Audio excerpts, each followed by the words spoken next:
que es estudiante de posgrado en Ciencias Físico-Matemáticas aquí en la escuela. Para quienes todavía no se han enterado, existe un posgrado, existe la maestría y el doctorado en Ciencias Físico-Matemáticas, se imparte aquí en la escuela. Y bueno, Sydney forma parte de la maestría en la línea de astrofísica, entonces ella nos va a hablar de la materia oscura, cómo se descubrió, cómo se llegó a invocar, a hablar de este elemento que además es bastante importante en el universo. Y esta conferencia, así como las que se han impartido la semana pasada, forma parte de las jornadas llamadas Politécnicas Abriendo Caminos, y es una iniciativa de la Secretaría de Investigación y Posgrado junto con la Unidad Politécnica de Gestión con Perspectiva de Género para visibilizar el papel que tienen las mujeres en la ciencia e invitar a otras mujeres jóvenes, niñas a integrarse a este fascinante mundo. Estas jornadas van desde el 11 de febrero, que es el Día Internacional de la Niña y de la Mujer en la Ciencia, hasta el 8 de marzo, que es el Día Internacional de la Mujer. Entonces, para que estén pendientes de las actividades que se van a realizar y que no olvidemos que la ciencia es para todas y para todos. Entonces, Sydney, adelante, muchas gracias.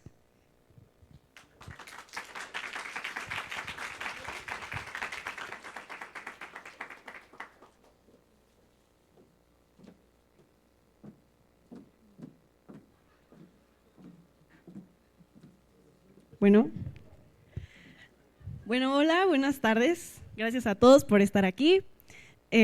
Como ya me presentaron, yo soy Sydney Montiel, estudiante de tercer semestre de la maestría en astrofísica aquí en SFEM. He de admitir que me encuentro un poco nerviosa, nunca he dado una ponencia aquí en SFEM y sé la calidad de estudiantes que hay aquí. Todos son muy inteligentes y probablemente sepan mucho de lo que les voy a platicar.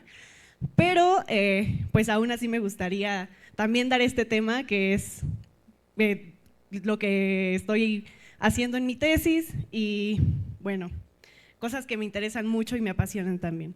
Entonces la plática que voy a impartir el día de hoy se titula Cuando el universo no brilla, de las galaxias a la materia oscura. Siguiente, por favor.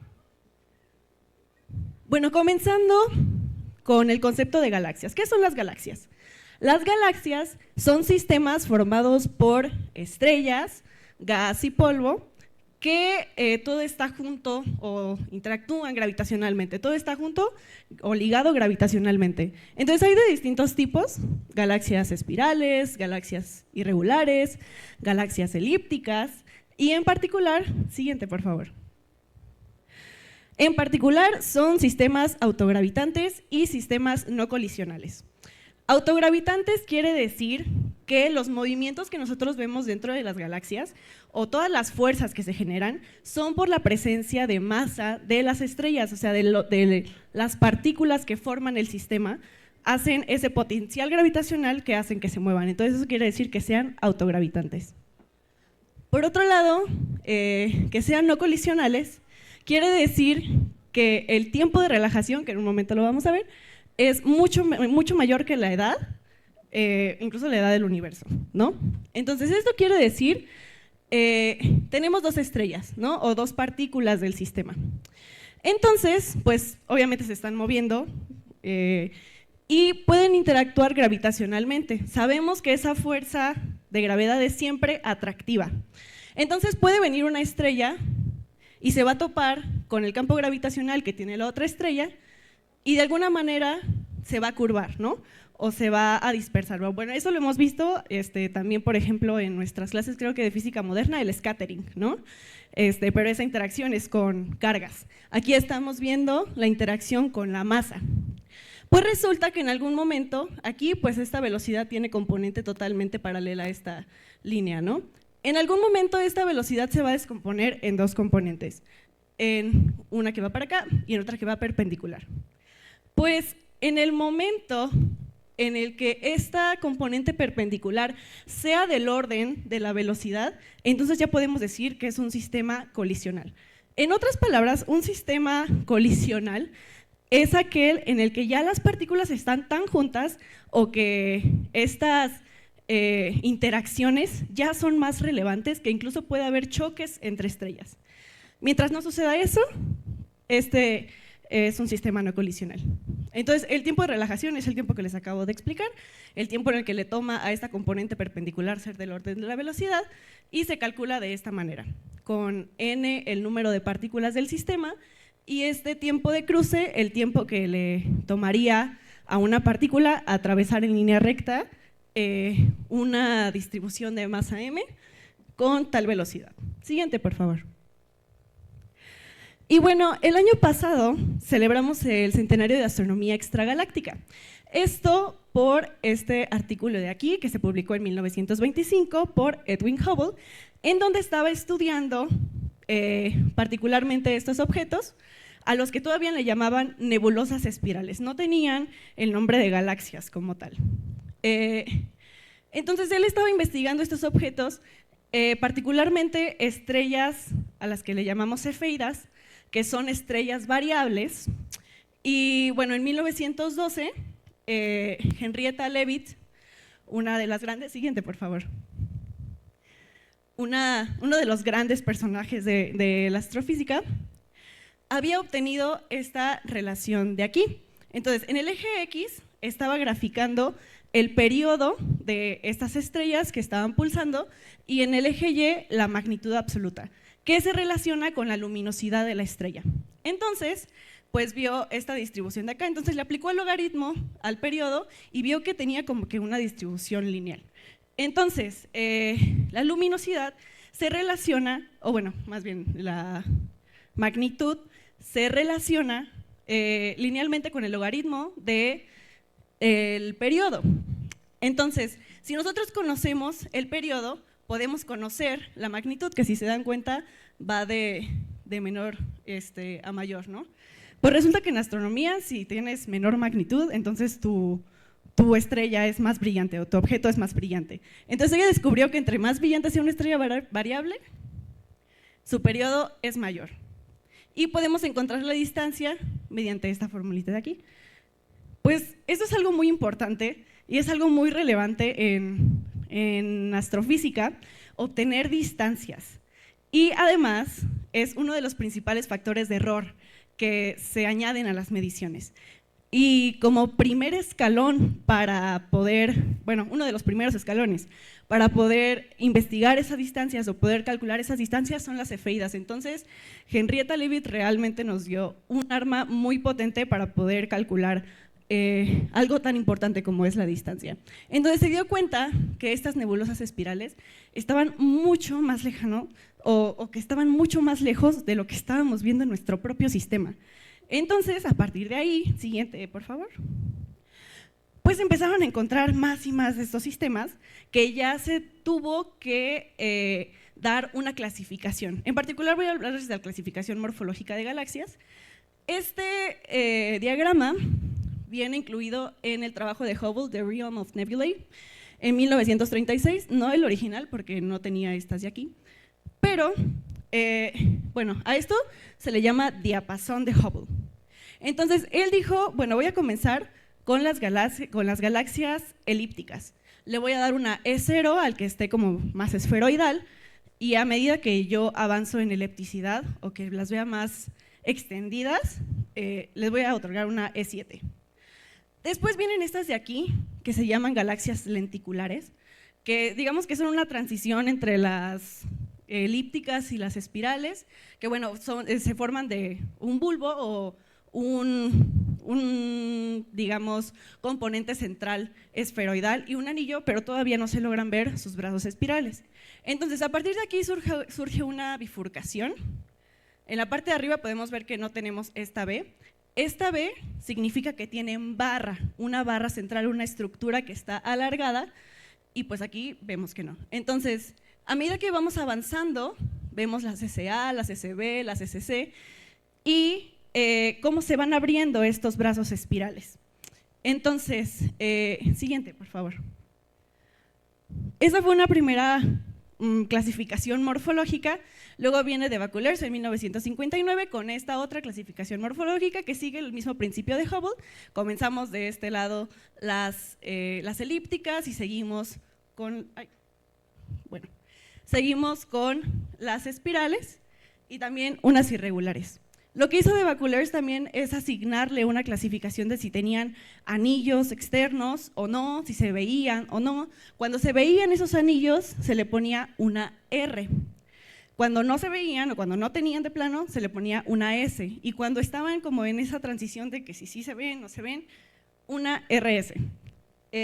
Las galaxias con A mayúscula son galaxias sin barra y las galaxias con B mayúscula son galaxias barradas. Igual, las AB es como de que puede o no haber una barra. Entonces, esto a grandes rasgos es la clasificación morfológica de las galaxias. Siguiente, por favor. Y este es, en particular, un survey de Herschel en el infrarrojo lejano. Podemos ver de aquel lado las elípticas, por aquí unas galaxias espirales. Y bueno, las elípticas en particular van a brillar mucho en las longitudes de onda más rojas. ¿Esto por qué? Porque las elípticas albergan muchas estrellas viejas y las estrellas viejas son un poco más frías y van a emitir particularmente en ese rango del espectro, como en más rojizas. Ahora, si nos pasamos aquí a las espirales, podemos ver que emiten un poco más en el visible. ¿Esto por qué? Porque las espirales albergan zonas o regiones a las que llamamos regiones H2, que emiten particularmente en el visible, en donde se da formación estelar. Entonces, más o menos como por las SC, SD ya tienen mucha formación estelar y finalizamos con las irregulares, en donde sí ahí de plano hay mucho gas, mucho polvo y se ve mucho en el ultravioleta. Muchas gracias. Sí, a ver. Ok, gracias. ¿Esto por qué? ¿Cómo nosotros vemos la formación estelar? ¿Cómo vemos esa traza de formación estelar? Por las estrellas jóvenes. Las estrellas jóvenes y masivas brillan principalmente en el rango de longitud de onda más azul. Entonces es por eso que si nosotros queremos ver formación estelar, tenemos que ver en esas bandas, ¿no? Siguiente, por favor. Gracias. Pero bueno, ¿alguna duda hasta el momento? No. Ok, bueno. Ahorita pasamos a las dudas. Bueno, este es un diagrama de la anatomía de nuestra Vía Láctea. Nuestra Vía Láctea es una galaxia espiral. Entonces, si la vemos por arriba, podemos ver que tiene sus brazos espirales, tiene un bulbo central, una barra y además tiene un disco estelar de estrellas y además un halo de materia oscura del que vamos a hablar en un momento. Si la vemos de canto, o si la vemos así, podemos ver que tiene un disco delgado, un disco grueso y además cúmulos globulares. En este disco delgado viven las estrellas más jóvenes y en este disco grueso viven estrellas un poquito más viejas. Ahí se puede ver un poco más la dispersión de velocidades que en este disco delgado. Y estos cúmulos globulares pues los tenemos a altos zetas, o sea, si nosotros modelamos la galaxia como, no sé, un cilindro muy, muy, muy delgado, esto, digamos que la altura la vamos a tomar como zeta, a altos zetas podemos ver estos cúmulos globulares que son estrellas, o bueno, zonas de estrellas muy densas, muy compactas, en donde estos sí se pueden tomar como sistemas colisionales. Ya hay, o bueno, ya ha pasado el tiempo o tienen tan poca distancia entre estrellas que ya hay choques entre ellas e interacciones relevantes. Siguiente, por favor. Pero bueno, las galaxias espirales en particular, voy a hablar de este tipo de galaxias, ¿cómo se mueven? Resulta que aquí la velocidad de rotación es la que predomina, entonces no se mueven como cuerpo rígido. Si se movieran como cuerpo rígido, digamos, se moverían como un plato, o sea que esa velocidad angular sería constante en cualquier punto, en cualquier radio que nos encontremos. Sabemos que velocidad es igual a la velocidad angular por el radio. Entonces, a medida que nosotros nos alejamos del radio, o bueno, a medida que nosotros aumentamos el radio, entonces aumenta la velocidad. Y eso es lo que quiere decir aquí. Pero las galaxias no giran de esa manera, tienen una rotación a la que se le llama rotación diferencial. Esto quiere decir que los objetos más cercanos al centro galáctico van a girar más rápido que los que se encuentran afuera. Entonces vamos a tener un decaimiento de este tipo, que se llama kepleriano. Que este decaimiento, o bueno, esta distribución de velocidad, se puede ver, por ejemplo, en el sistema solar, ¿no? Que bueno, se esperaría algo así de las galaxias también.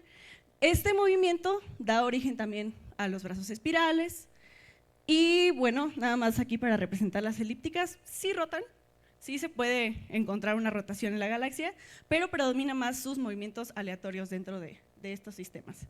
Entonces, pues es muy interesante realmente estudiar el movimiento de estas galaxias. Siguiente, por favor. Bueno, ahora quiero hablarles un poquito de quien ha sido una de mis mayores inspiraciones desde que yo conocí su trabajo y además el corazón de lo que viene siendo mi tesis, al parecer. Vera Rubin. Vera Rubin es, digamos, la madre de la materia oscura. ¿Esto por qué? Bueno, ella se graduó en 1948 del Vassar College y después intenta entrar a Princeton, pero yo no sé si era alguna regla o no sé lo que pasaba, pero no había ninguna astrónoma mujer en Princeton, entonces no la admitieron. Y de hecho pasaron 27 años después de que ella intentó entrar para que admitieran a una mujer. Entonces, pues la rechazaron, pero pues ella continuó siguiendo su sueño, aplicó al Instituto Cornell y ahí realizó una investigación. Particularmente trabajó con 109 galaxias junto con su colaborador Kent Ford, que bueno, ellos hicieron un equipo porque Kent Ford había hecho el espectrómetro más con mayor resolución del momento y ella estaba estudiando eso, particularmente con el espectro de las galaxias, estudiaba el movimiento. Ahorita vamos a hablar un poquito más de su trabajo. Y bueno, ese espectrómetro se instaló en el observatorio Kitt Peak y el observatorio Lowell. Bueno, este es Kent Ford, esta es Vera Rubin en el observatorio Lowell. Y ambos trabajaban en el Instituto Carnegie en Washington. Entonces estaban estudiando, hicieron un estudio de 60 galaxias en donde encontraron lo mismo. Siguiente, por favor. Bueno, sí, les voy a hablar un poquito de lo que hicieron y luego ya les voy a decir sus resultados. Entonces ellos estaban trabajando con espectros. El espectro, digamos que es dividir la luz en sus diferentes longitudes de onda, ¿no? Tenemos una fuente de luz, digamos que emite en todas sus longitudes de onda y tenemos un espectro continuo. Ahora, si estudiamos algo caliente, algo que esté emitiendo y lo pasamos por un prisma para descomponer esas longitudes de onda, tenemos un espectro de emisión. Pero si nosotros ponemos nuestra fuente de luz antes de algo frío, lo dividimos con el prisma, entonces tenemos este espectro de absorción. Eso es lo que pasa con las estrellas. Tenemos un núcleo muy, muy caliente, de millones de Kelvin, después lo hacemos pasar por un lugar frío, como su atmósfera, que está a pocos miles de Kelvin, y entonces tenemos un espectro de absorción. Como sabemos, las estrellas, la distribución de luz de las estrellas podría verse como un cuerpo negro, una planckiana, y con líneas de absorción. Entonces eso es lo que pasa con las estrellas y en particular estaban estudiando espectros de emisión. Como este es un espectro muy especial, es el de mi galaxia, NGC 7448, particularmente en su región central, y podemos ver estas líneas, estos piquitos que salen, ¿no?, del continuo. Todo esto es el continuo estelar. Estos piquitos pues son las líneas de emisión y por ahí podemos ver unas líneas de absorción de las estrellas. Entonces, algo que nos salta a primera vista pues es esta línea de aquí, ¿no? H alfa, es muy prominente. Que en reposo, esta línea es de 65-62.8 Armstrongs. Es una línea de Balmer, o sea que es un salto cuántico del tercer al segundo nivel, tiene una energía muy definida y es por eso que podemos conocer su longitud de onda en reposo, pero pues si estuviera en 65-62 estaría un poquito más por aquí, ¿no? Pero está un poco corrida al rojo. Eso tiene que ver con el efecto Doppler. ¿Por qué? Pues porque la galaxia está girando y hay algunas zonas que se alejan de nosotros y otras que se acercan. Entonces, ese corrimiento al rojo lo podemos calcular de esta manera: la longitud de onda observada, que en mi caso, en esta galaxia, es de 6.600 Armstrong por ahí, menos la longitud de onda en reposo sobre la longitud de onda en reposo, y eso tiene que ver con el cociente de la velocidad a la que se está alejando o acercando sobre la velocidad de la luz. Siguiente, por favor.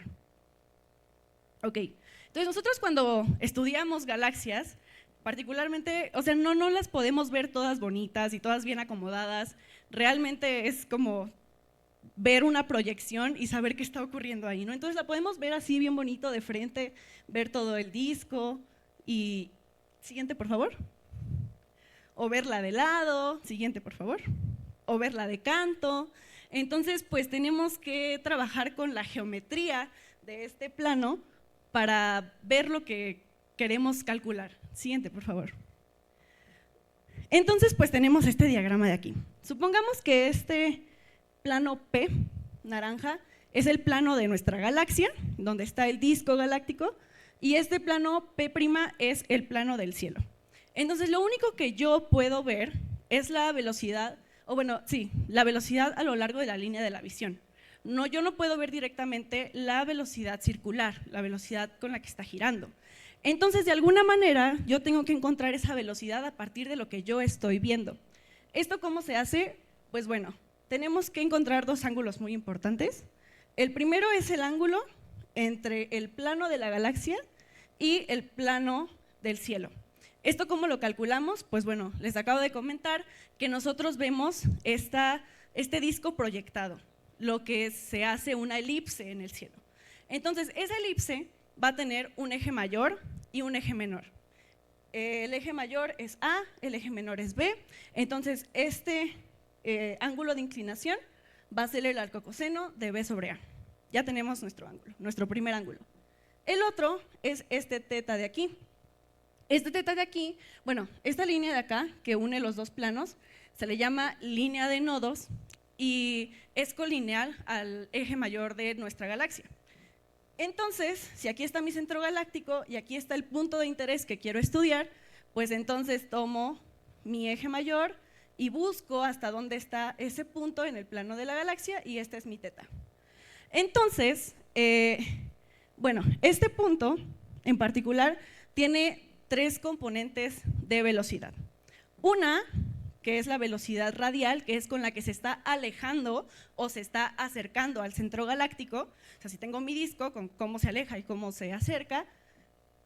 Otra, que es la velocidad en z, o sea, si tengo mi disco, cómo es que se aleja y se acerca perpendicularmente del disco. Y otra, que es la velocidad de rotación, cómo está girando. Para estos sistemas, para las galaxias espirales, la velocidad de rotación va a ser mucho más importante o más relevante que las otras dos velocidades. Entonces, siguiente, por favor. Entonces, pues vamos a despreciar estas velocidades como primera suposición, y además tenemos la velocidad sistémica, que es la velocidad con la que se está moviendo, digamos, toda la galaxia por la expansión del universo, y eso lo tomamos como la velocidad del centro fotométrico.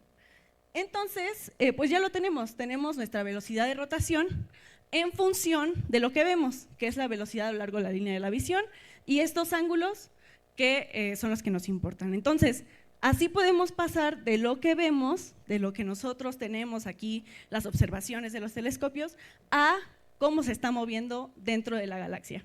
Siguiente, por favor. Y de ahí podemos calcular la curva de rotación. La curva de rotación lo que grafica es la velocidad de rotación contra el radio. O sea, yo le voy a ir asignando una velocidad con la que esté girando a lo largo que yo me voy alejando del centro galáctico. Se esperaría, por lo que les acabo de comentar de que tienen rotación diferencial, que pues sí haya esta subidita, que bueno, podría verse como a lo mejor un cuerpo rígido, pero tenga un máximo y baje de manera kepleriana. Sin embargo, eso no es lo que se ve. Se ve que llega a un máximo y después permanece constante. Entonces, pues, ¿qué está pasando ahí? Hay una contribución importante que no estamos viendo, hay algo que no estamos calculando bien, pero bueno. Entonces, a esta contribución extra se le da el nombre, o bueno, se le asigna la explicación de una materia oscura o masa que no podemos ver que brillen o no interactúa con la luz, ¿no? Simplemente está interactuando gravitacionalmente porque, bueno, el gas brilla, el gas podemos ver cómo se mueve, las estrellas brillan, pero toda esta contribución no sabemos de dónde viene. Y a eso se le llama materia oscura. O bueno, esa masa que hace que a estas velocidades, a estos radios, las estrellas no salgan disparadas, ¿no? Sino que se mantengan en el mismo sistema. Siguiente, por favor. Entonces, pues, that's pretty weird, ¿no? O sea, cuando necesitamos algo que lo mantenga unidos y estamos a estas radios, o sea, súper externos, y es demasiada la contribución de masa que necesitamos. Siguiente, por favor. Ahora, ¿cómo se hace observacionalmente? Gracias. ¿Cómo se hace observacionalmente? Y aquí le doy un poco de promoción a mi tesis. Bueno, yo estoy trabajando particularmente con la línea de H-alfa. Estoy trabajando una técnica observacional que es interferometría Fabry-Perot, que bueno, es el arreglo de aquí. Tengo aquí mi fuente extendida, que está emitiendo fotones, y tengo este arreglo de placas que permite que pase la luz, alguna parte de la luz se va a reflejar también, pero la parte que se transmite dentro de estas placas rebota, sale y luego se le aplica un lente que hace que converjan estos rayos y se tiene un patrón de interferencia en esta pared.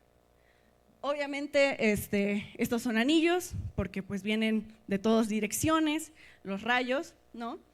Y lo que hace interesante este interferómetro, bueno, que se le llama de barrido, es que yo puedo manipular esta distancia entre las placas. Este patrón de interferencia surge cuando se cumple esta igualdad. Entonces, tengo un índice de refracción aquí dentro por el material de que está formado ese interferómetro y tengo un, se llama índice de interferometría, ¿sí me parece? Orden de interferometría, M, que particularmente con el instrumento que estoy trabajando, se llama PUMA, está en el observatorio de 2 metros del Observatorio Astronómico Nacional San Pedro Mártir, es de 330. Entonces, ya tengo este fijo, y podría decirse que a medida que yo muevo las placas, pues entonces voy recuperando diferentes longitudes de onda. Pero lo interesante también es que esta teta I no está fija, los ángulos incidentes varían porque pues obviamente vienen fotones random de cualquier lugar, entonces ese ángulo de incidencia se tiene que calibrar con una fuente monocromática coherente que mantenga ese teta I constante para así ya entonces nada más tener una relación entre la distancia de estas placas y la longitud de onda que voy recuperando. Este interferómetro es de alta resolución, estamos recorriendo 47 canales, 47, 48 canales, 20 Armstrong. O sea, realmente tú logras recuperar la línea de H-alfa con una resolución muy buena y construimos un cubo de datos. Entonces, así es como se ve un espectro por píxel. Yo agarro un píxel, tomo un píxel de mi observación y a medida que yo separo estas placas, pues digamos que voy avanzando en canal, voy viendo la emisión en ese píxel y voy construyendo este espectro de emisión. Entonces, el cubo de datos tiene 2 dimensiones espaciales y una dimensión en longitud de onda. Y así es como yo puedo estudiar H-alfa. Pues en particular son las observaciones con las que estoy trabajando. Vemos que por ahí del canal, no sé, 32, 33, ya estamos en este pico por aquí. Ya es el máximo y después comienza a bajar, ¿no? Entonces, digamos que esta está recorrida, mi línea está recorrida un poquito para acá, ¿no? Siguiente, por favor. Siguiente. Y bueno, esta es una visualización de la película que se hace con los 47 canales. que la primera vez que yo lo vi me sorprendió mucho, dije, wow, voy a hacer cosas muy interesantes. Siguiente, por favor. Ok, entonces, como les dije, se recupera un espectro por píxel. Eso es algo súper interesante y muy potente porque así yo puedo ver píxel por píxel cómo es que se está emitiendo mi línea de H alfa y cómo es que se está moviendo también. Entonces, si yo tomo un píxel de cualquier zona, ¿no? Tengo una distribución de este tipo, de aquí a acá son 20 Armstrongs, y en particular lo que hace el software con el que estoy trabajando se llama ADOC, es buscar el baricentro de esta emisión, o sea, digamos el centro de masa, y asignarle una velocidad a lo largo de la línea de la visión. Entonces, si por ejemplo yo puse el cursor aquí, está en el canal 23, donde está el máximo, y se le asigna una velocidad a lo largo de la línea de la visión de 2186 kilómetros por segundo. Y así puedo irme con cada píxel hasta formar lo que se llama un mapa de velocidades. Siguiente, por favor. Entonces, ya que tengo mi mapa de velocidades, que se ve algo así, yo lo puedo traducir en una curva de rotación de esta manera. Este mapa de velocidades, pues yo todavía no tengo el mío de mi tesis, entonces le tomé prestado su mapa de velocidades a una ex estudiante de la doctora Isaura, Claudia Benítez, en el 2016. Ella estuvo estudiando fuentes ultraluminosas en rayos X y obtuvo este mapa de velocidades. Entonces, cada punto recorriendo de este modo la galaxia se le puede asignar una velocidad circular.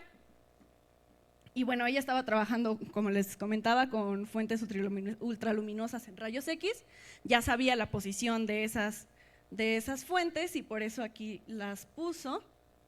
Y entonces se construye observacionalmente esta curva de rotación. Como les comentaba, subimos de manera pues casi cuerpo rígido hasta que llega un punto que se queda constante. Entonces, pues eso está sucediendo en todas las galaxias, ¿no? Y me parece algo muy, muy interesante. Siguiente, por favor. Ahora, ¿cómo podemos ajustar esto? Pues nosotros en nuestro curso de métodos matemáticos, ¿ya cursaron métodos matemáticos? ¿Sí? ¿No?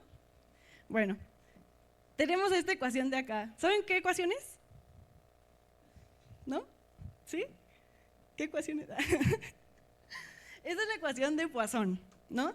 Es la ecuación que nos relaciona el potencial de nuestra galaxia con la distribución de masa, o bueno, con la densidad. Entonces, a partir de sacar el laplaciano de un potencial, yo puedo encontrar una distribución de densidad y de esa manera pues modelar qué está pasando ahí en mi galaxia, ¿no? Si yo tengo, por ejemplo, la densidad y quiero conocer el potencial, entonces pues de manera inversa integro en todo el espacio, ¿no? Entonces, a esto se le llama par densidad potencial. Son justo un par que no se puede deslindar uno del otro porque los dos modelan, ya sea con una distribución de masa generar un potencial o con un potencial ver la distribución de masa que tengo en mi galaxia. Eso en particular me va a interesar porque yo puedo encontrar la velocidad circular o la velocidad de rotación de esta manera.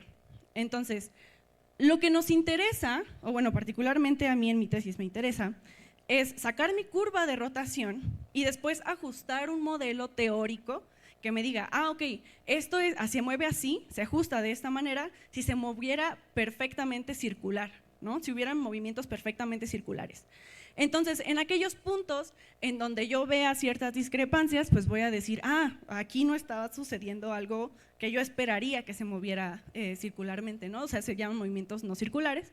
Se saca el mapa residual, que es esta diferencia entre un mapa ideal, que todo se mueva circularmente, y un mapa, o mi mapa observacional. Entonces, en esos puntos en donde yo vea mucha discrepancia, voy a decir, ok, en estos puntos existe algo que está pasando ahí, interacción o no sé, eventos muy energéticos que hacen que mi gas no se esté moviendo de manera perfecta o de manera circular. Entonces, para eso es lo que nos interesan ese tipo de modelos y ajustes, en particular estos dos, que son pues con los que se modela principalmente una galaxia tipo espiral.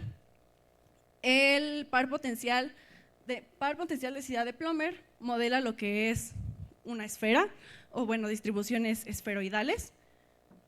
El par potencial densidad de Kussmain modela distribuciones de disco o distribuciones de masa de, pues sí, infinitamente delgado. Y si nosotros queremos generalizar estos pares de densidad potencial, lo hacemos de esta manera con el par de densidad potencial de Miyamoto-Nagai. Siguiente, por favor.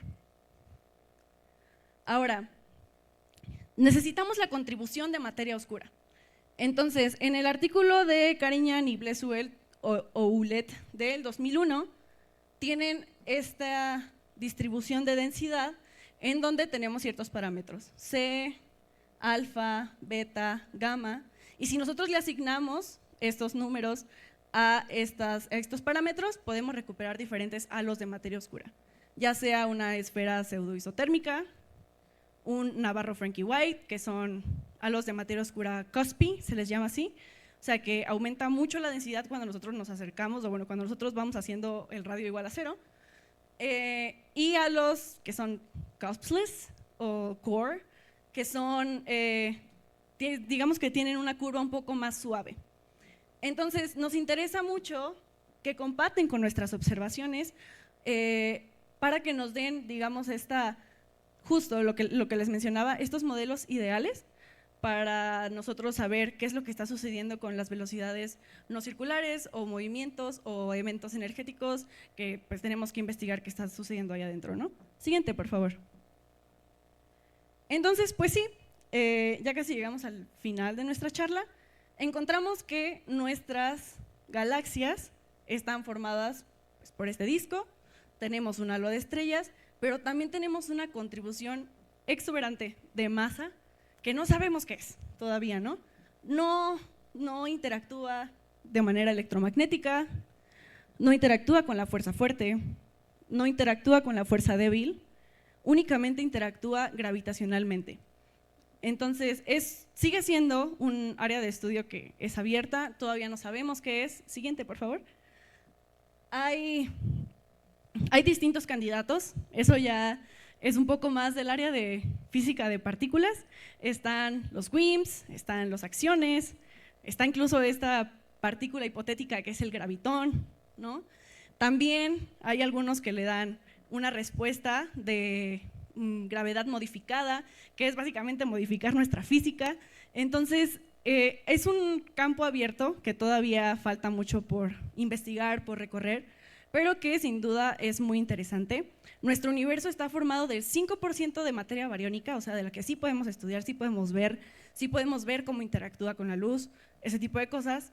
25% de materia oscura y el otro 70% de energía oscura, que tampoco sabemos qué es. Entonces, hay mucho por descubrir. Siguiente, por favor. Bueno, estas son algunas de las referencias en las que me basé. Siguiente, por favor.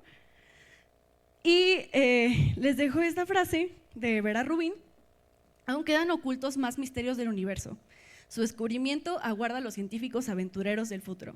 Y esos científicos aventureros del futuro, yo espero que seamos nosotros. Entonces, queda mucho por descubrir, queda mucho por estudiar, y realmente creo que es un área muy apasionante, muy divertida, y pues con esto me despido. Muchas gracias.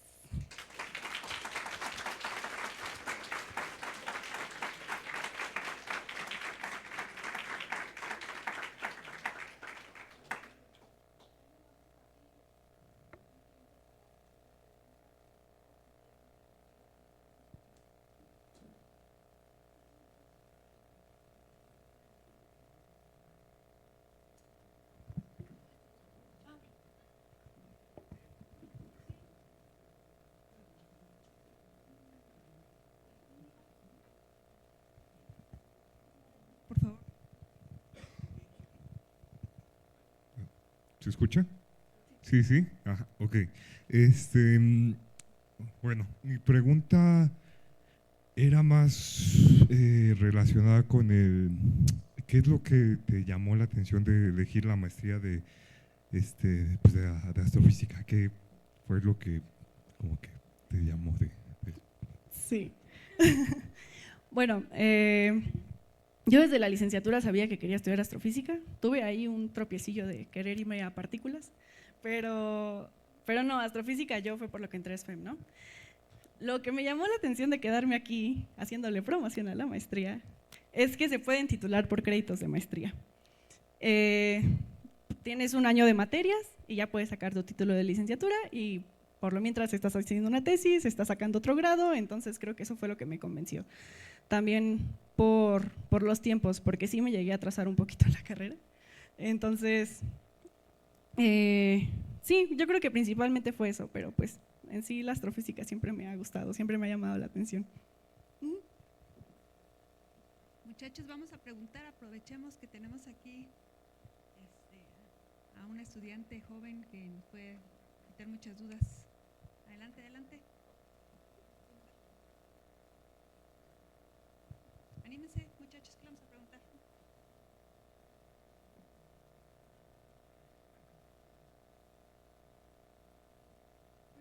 Allá.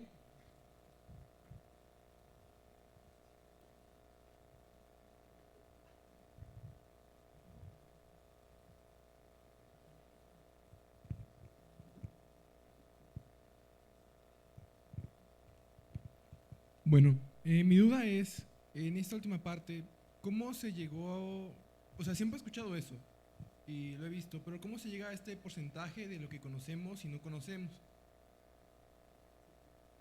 ¿Cómo sabemos que está? O sea, si no sabemos qué es y no podemos observarlo todo, ¿cómo sabemos que está ese porcentaje de lo que no conocemos? Te voy a ser sincera, no sé, no he hecho los cálculos. Y me justifico que apenas voy a tomar mi primer semestre de cosmología, eso ya es chamba para los cosmólogos. Entonces, pues yo espero que lo veamos en clase con el profesor Ignacio. Lo vamos a ver, no te preocupes. Gracias.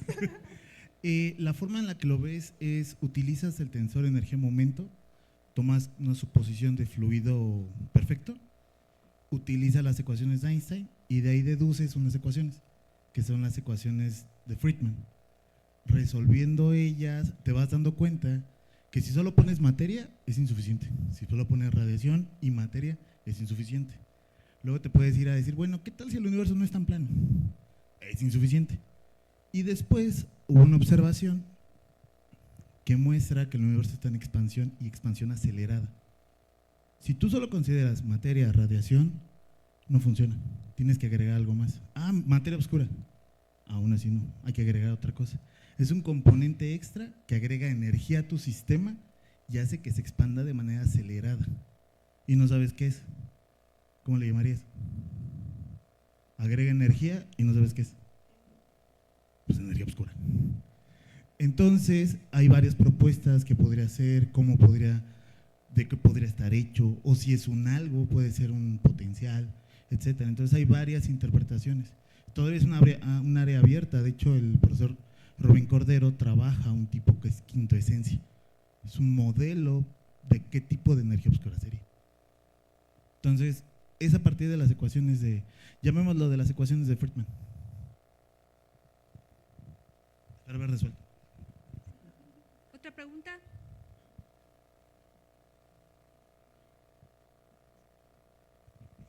Gracias. Mi pregunta es, ¿cómo se puede saber que la energía nuclear débil y la energía nuclear fuerte no interaccionan con la energía y materia oscura?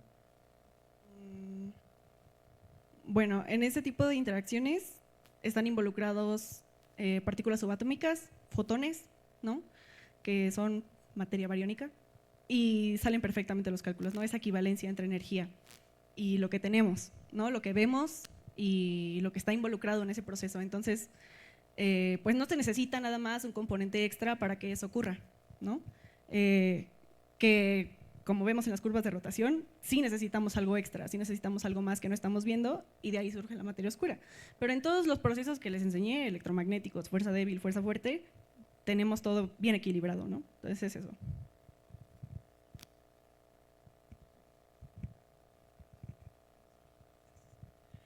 ¿Qué recomendación le darías a alguien que quiera dedicarse a este campo con la experiencia que has tenido? ¿Qué recomendación? Bueno, aprovechando que tenemos a nuestros profesores en sus cubículos, hablen con ellos, pregúntenles a qué se dedican, pídanles consejos, son personas también. O sea, yo siento que muchas veces llegamos a ver, y particularmente aquí en SFEM, o les tenemos miedo a los profes, ¿no? Como que sentimos que nada más nos van a reprobar y ya. Pero no, son gente que realmente te da muy buenos consejos y que a mí me guiaron durante esta decisión. Entonces vayan, pregunten, chequen si les interesa su área de estudio.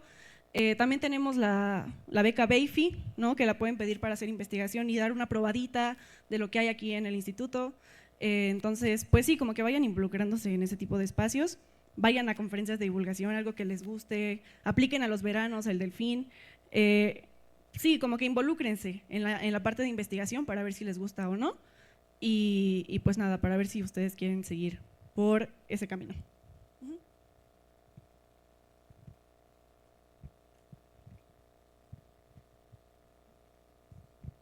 Hola. Hola. Una pregunta, ¿cuál ha sido como tu mayor reto al enfrentarte a la investigación? Mi mayor reto al enfrentarme a la investigación, pues la maestría yo la siento como una SFEM 2.0, la verdad. Solamente que aquí tengo 2 años para especializarme en algo muy particular, pero voy a ser sincera, yo no leía mucho durante la carrera y aquí es leer todos los días. Entonces, primero me tuve que acostumbrar a leer todos los días. Eso fue como lo primero que me topé con hacer investigación. Y de ahí, pues no sé, la maestría te va acostumbrando, te va orillando a hacer lo que tienes que hacer, ¿no? Tener siempre tus referencias a la mano, no citar algo o no decir algo si no lo has investigado bien. Entonces, como que centrarte en esas cosas particulares de la investigación es muy importante, ¿no? Tener siempre un respaldo de lo que ya hay, de lo que ya se dijo, de lo que no. Entonces, es acostumbrarte mucho a eso, no hablar por hablar, decir las cosas nada más porque tú lo crees. Todo tiene que estar bien fundamentado. Y ya, yo creo que es eso. Pero pues de ahí en fuera sí creo que es como una SFEM 2.0. Lindísimo. Gracias. Sí. Hola. Bueno, mi pregunta es, ¿qué ha sido lo más interesante que has visto o has hecho durante esta investigación? Lo más interesante, ¿o lo más qué? Lo más interesante. Lo más interesante que he hecho, pues no sé, yo creo que desde que mi asesora me planteó mi tema de tesis, me pareció de lo más interesante. O sea, la parte de la interferometría, de las técnicas observacionales, la reducción de datos que llega a ser al menos un poquito tediosa, como lo estamos haciendo con software, también es algo muy bonito. La reducción de datos es un proceso en donde tú tienes tus datos crudos, ¿no? Y pasan por ese proceso de reducción, que es como eliminar cositas que están ahí interviniendo en las observaciones para tener un dato, ¿por qué se ríe primero? No es cierto. Que para tener un cubo limpio, podría decirse, ¿no? Y así ya poder usar esas observaciones. Incluso ese proceso yo lo estoy disfrutando mucho, o sea, porque te tienes que informar qué hay detrás. Y yo creo que todos aquí en SFEM tenemos como que ese espíritu de saber qué hay detrás. Entonces, pues sí, particularmente eso, como que familiarizarme realmente cómo es hacer ciencia, no solamente quedarme con pues este es el resultado, sino de todo ese proceso, a mí me ha parecido de lo más interesante, la verdad. Gracias. Buenas. Hola. ¿Qué recomendaciones les darías a los de nuevo ingreso para sobrevivir en la carrera? Bueno, es que de primero a cuarto le van a sufrir. De primero a cuarto, como es tronco común, y bueno, al menos que yo no me fui al área de matemáticas, no, matemáticas siempre fue mi talón de Aquiles. O sea, pero pues lo tienes que saber, ¿no? O sea, más adelante te van a presentar notación tensorial y vas a decir, ay, ¿qué es esto? ¿No? Tienes que saber eso, tienes que saber, por ejemplo, la parte, un poquito de geometría diferencial para saber qué es la relatividad general. O sea, como que no puedes deslindar una de otra, ¿no? Entonces, pues sí, yo creo que sí, a pesar de que sí se les haga un poco complicado, como que intentar rescatar conceptos fundamentales, porque a partir de quinto los van a usar.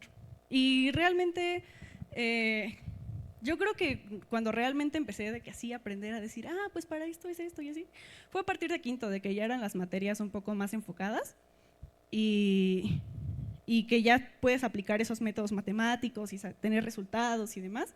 Entonces sí, aguarden. De primero a cuarto las materias son muy pesadas, sí necesitan estudiar bastante, pero no es imposible. Igual cada quien a su ritmo, ¿no? No tienen que meter todo así de una. También ustedes conózcanse qué es realmente el tiempo que van a estudiar, el tiempo que van a involucrar a la escuela, si tienen otras cosas que hacer, cada quien tiene una vida personal fuera de la escuela. Entonces, pues sí, eso. Pero sí, si a ti te apasiona realmente, yo creo que sí la puedes terminar. O sea, cada quien a su tiempo.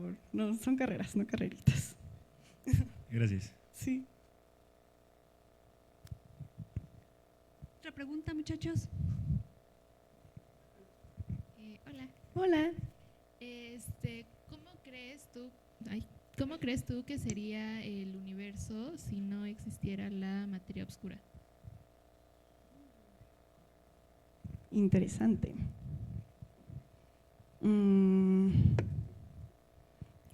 No sé. A ver, es que he ido a varias charlas de cosmología que, o sea, la materia oscura es fundamental, ¿no? Para hacer estos cúmulos de galaxias y que se junte la materia y así nosotros poder tener estos sistemas, ¿no? Entonces es algo fundamental, pero si no existiera, pues justo, o sea, la velocidad, o sea, suponiendo que existe, ¿no? La velocidad sería muy alta a radios externos, a los rayos externos, entonces las estrellas de afuera saldrían disparadas, ¿no? Realmente no existirían las galaxias como tal. Pero si no existen las galaxias, entonces no habría manera de compactar tampoco, o bueno, de tener material para hacer estrellas, ¿no? Entonces yo creo que sí sería un mundo que no, un universo que no existiría, ¿no? Porque justo lo que mantiene unida a nuestro sistema es esa materia oscura. Lo que mantiene unido esos puntos en donde se crean estrellas, pues también tiene que ver con estos halos de materia oscura que mantienen unidas nuestros sistemas. Entonces, sí, yo creo que no existiría. Otra pregunta. A mí me gustaría que nos platicaras un poquito de la descubridora de la materia oscura. ¿De Vera Rubin? Bueno, Vera Rubin, ayer estaba viendo muchos videos de ella y era muy apasionada. O sea, yo creo que cuando una conoce sus gustos, pues por ahí es, ¿no? O sea, intenta que todo se enfoque desde esa manera. A los 14 años ella construyó un telescopio, a los 14 años. Entonces, pues ella ya sabía lo que iba, ¿no? Y sus aportaciones fueron tan relevantes a la ciencia que de hecho se construyó un telescopio que lleva su nombre, el Vera C. Rubin.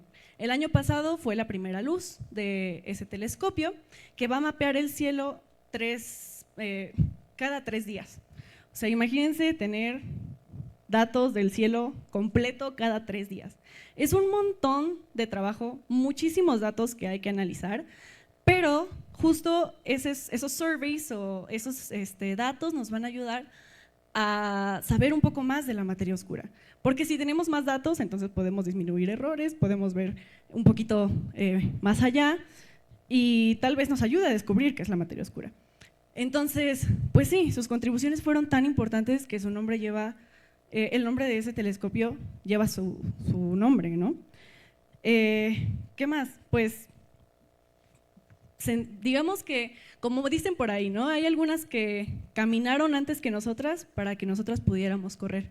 Ella fue una de las pioneras en este ámbito de la ciencia, ¿no? Como les mencionaba, ella no fue admitida en Princeton porque no había mujeres, pero pues su carrera académica no terminó ahí. Fue y buscó otras opciones y así es como también tenemos que hacerle nosotras, ¿no? A veces si nos cierran una puerta, también es buscar otras opciones, no nos casemos, no sé, con un instituto, con algún investigador que nos llama la atención su trabajo y nos dice que no No, hay muchas opciones allá afuera que están abiertas para nosotras y particularmente estamos viviendo tiempos de cambio, ¿no? Tiempos en donde ya esas oportunidades se están igualando y al menos a mí, yo creo que soy afortunada, nunca me han dicho que no puedo hacer algo, ¿no? Entonces, yo creo que tenemos que tomar esas oportunidades que fueron, cuyas bases vienen desde estas científicas que fueron pioneras y pues avanzar, también darle esa motivación a otras niñas. Seguimos siendo el 30% de la matrícula del área físico-matemático, entonces creo que queda todavía mucho trabajo por hacer, pero pues ese trabajo también está en nosotras, en nuestra generación, y en darle difusión a que también aquí se nos tiene que dar esa oportunidad a nosotras. ¿Alguna otra pregunta?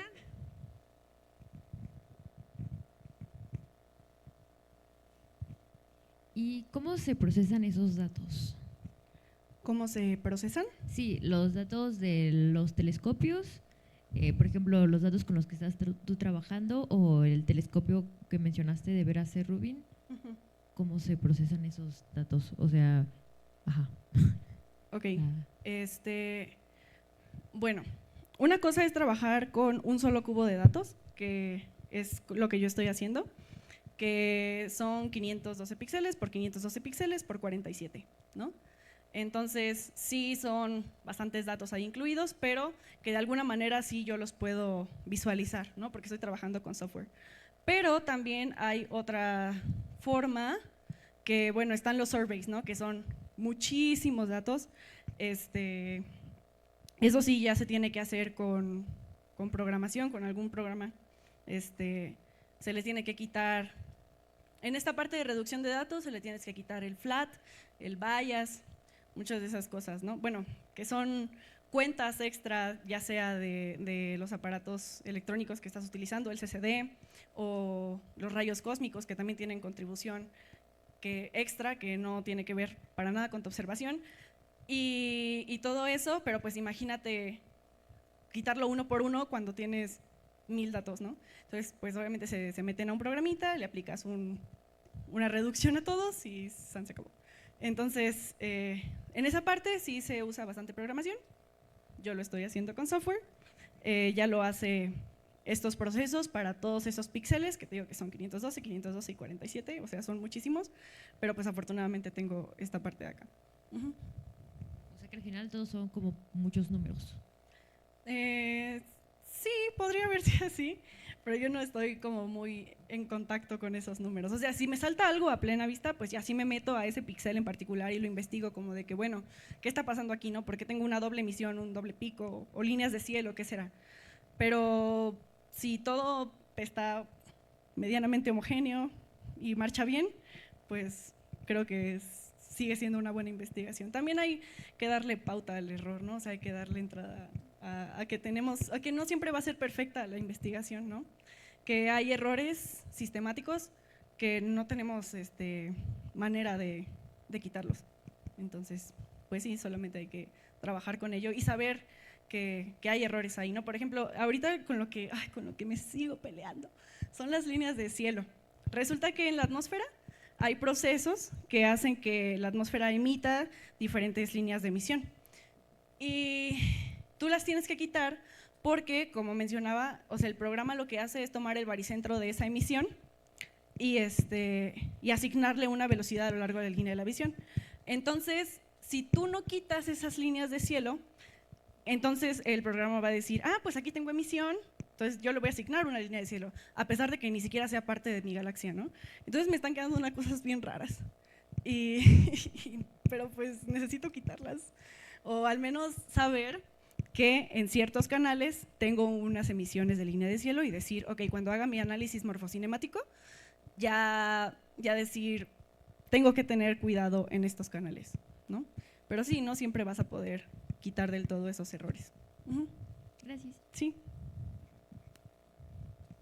Bueno, con respecto a eso de las líneas de cielo, ¿no ocuparías un tipo de filtro tanto estimar las líneas de cielo como poder caracterizarlas y después eliminarlas de tu muestra? Sí, antes se hacía eso, antes se tomaba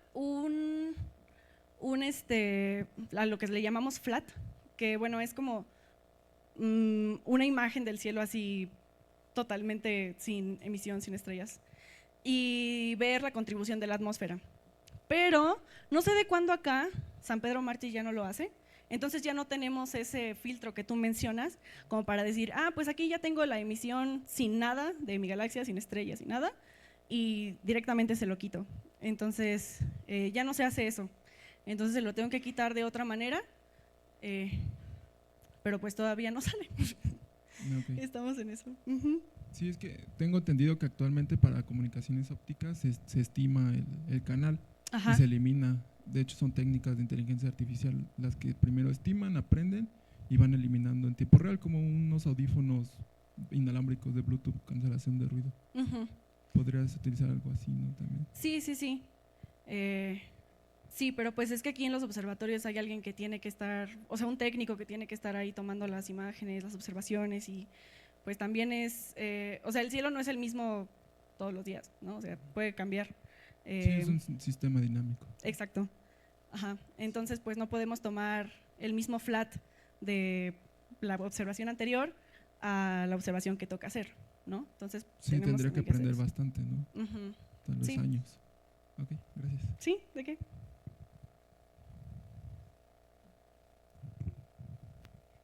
¿Qué nos podría recomendar usted, señorita, para los que somos astrónomos aficionados, que a lo mejor no nos dedicaremos de lleno a la línea de astrofísica, pero nos interesa dentro de nuestros curiosidades? Yo recomendaría mucho ir a charlas de divulgación. A mí me gusta mucho la divulgación y gracias a la divulgación es que yo decidí seguir este camino, ¿no? Desde la secundaria, que iba una persona y nos hablaba de física o de matemáticas, incluso, bueno, yo fui a las olimpiadas en secundaria, prepa, y nos llevaban a muchas charlas de divulgación, y yo creo que como primera aproximación a la física es algo muy bonito. O sea, es totalmente distinto lo que se ve en las aulas, ¿no? Aquí ya se ve con un rigor un poco más preciso, pero como aficionado yo creo que si no te quieres perder de las últimas noticias que está sucediendo en el universo, las charlas de divulgación son un buen lugar para los aficionados. Una duda, ¿cuál sería el tema más complejo que has visto en tu carrera? ¿El tema más complejo? ¿En astrofísica o en física? En astrofísica. Yo creo que órbitas estelares. Sí, toda esta parte de pares de densidad potencial, al final lo que tú quieres modelar es, si yo pongo una partícula dentro de mi sistema, ¿cómo es que se va a mover? Eso es lo que yo quiero saber al final de cuentas, ¿no? Y hacer ese análisis de órbitas, lo van a ver en Teórica 1. Es un poco complicado, ¿no? Llega a ser un poco complicado, son muchos potenciales que podemos modelar, entonces son muchas órbitas también, y no solamente es una frecuencia circular, ¿no? Sino son epiciclos y muchas cosas, ¿no? Que ni siquiera podrías imaginarte, creo yo. O sea, como que siento que se queda mucho en las matemáticas, a menos de que hagas un programita y lo intentes visualizar y decir, ok, así se puede mover. Siento que sí se queda muy, muy en lo teórico eso. Entonces yo creo que sí, órbitas estelares fue lo que más se me dificultó. Muchas gracias. Sí.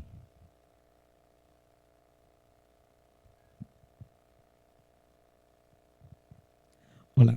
Hola.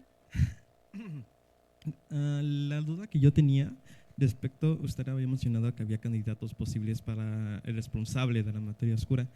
¿Hay algún candidato más probable que otro? ¿Y cómo se pudiera demostrar que ese candidato es el responsable? Siendo sincera, no sabría decirte. Lo que sí he leído mucho, bueno, o sea, de que cuando buscas candidatos de materia oscura, te va a aparecer WIMPs. O sea, los WIMPs son partículas que no tienen carga, pero que son muy masivas. Que, bueno, ya sabemos que la masa y la energía es el mismo concepto, entonces pesan aproximadamente gigaelectronvolts, ¿no? Llegan a tener masas de gigaelectronvolts. Y creo que esos son los más aceptados. No sabría decirte cómo se demostraría verdaderamente eso ya es chamba de los de física de partículas, creo yo. Pero pues también hay que meterlos en conceptos cosmológicos. Entonces, sí, creo que los WIMPs son los más populares para ser aceptados. Muchas gracias. Sí. Bueno, pues si no hay más preguntas, no me queda más que agradecerle a la licenciada Sidney Montiel por su increíble plática y el despertar de los intereses de los estudiantes. Bueno, pues muchísimas gracias, su reconocimiento, y vamos a darle un fuerte aplauso. Muchas gracias.